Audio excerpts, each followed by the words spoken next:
ஆனா உண்மையில ஒருத்தர் தான் எனக்கு துணைக்கு வந்திருக்காரு. என்ன கோளார கண்டுபிடிச்ச? எனக்குதே வந்திருக்கிறாங்க. இப்ப என்னமா உனக்கு என்ன கேக்குறீங்க? நீ வட்டில கோளாறு பாடுறியே, உனக்கு கோளாறு இருக்குதுங்கிறியா இல்லங்கிறியா?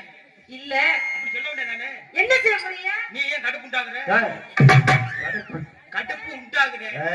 இப்படி நம்ம பேசிக்கிட்டு அப்புறம் அவங்க எல்லாம் வெறுப்பு உண்டாயிருவாங்க. வெறுப்பு உண்டாயிருவாங்க.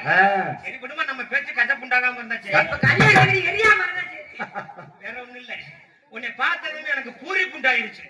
விளக்கமா இருந்தாச்சு. பூரிப்பு உண்டாயிருச்சு. அப்படி சொல்லுங்க. இடியாப்பம்